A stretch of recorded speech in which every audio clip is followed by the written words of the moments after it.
Hello guys, ഇന്ന് നമ്മൾ try ചെയ്യാൻ പോകുന്നത് മലേഷ്യയിലെ 7-Eleven നിന്ന് മേടിച്ച ഷിൻഡോൺ രാമിയൻ്റെ ടോം നോം ഫ്ലേവർ ആണേ. സാധാരണ കപ്പ് നൂഡിൽസ് ഉണ്ടാക്കുന്നത് പോലൊക്കെ തന്നെയാണ് ഇതും ഉണ്ടാക്കുന്നത്. ആദ്യം ചൂടുവെള്ളം ഒഴിച്ച് 3 മിനിറ്റ് വെയിറ്റ് ചെയ്യുക. അതിനുശേഷം സോസ് ആഡ് ചെയ്ത് പൗഡറും ആഡ് ചെയ്യുക. എന്നിട്ട് മിക്സ് മിക്സ് മിക്സ് നന്നായി മിക്സ് ചെയ്യുക. ഇത് മിക്സ് ചെയ്യുമ്പോൾ ഒരു മണം വരും. എൻ്റെ പൊന്നോ, കൊതിയാകും. അപ്പോൾ ഉണ്ടാക്കി കഴിഞ്ഞു കേട്ടോ. നമുക്ക് ടേസ്റ്റ് ചെയ്യാം.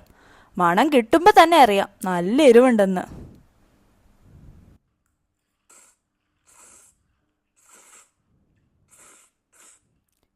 എൻ്റെ അമ്മോ, പറഞ്ഞതുപോലെ തന്നെ നല്ല എരിവുണ്ട്.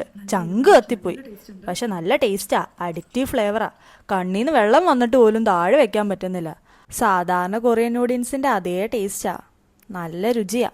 അപ്പോൾ ഓക്കെ ഗായ്സ്, ഇതുപോലത്തെ വീഡിയോകൾ ഇഷ്ടമാണെങ്കിലേ ഒന്ന് സബ്സ്ക്രൈബ് ചെയ്യണേ.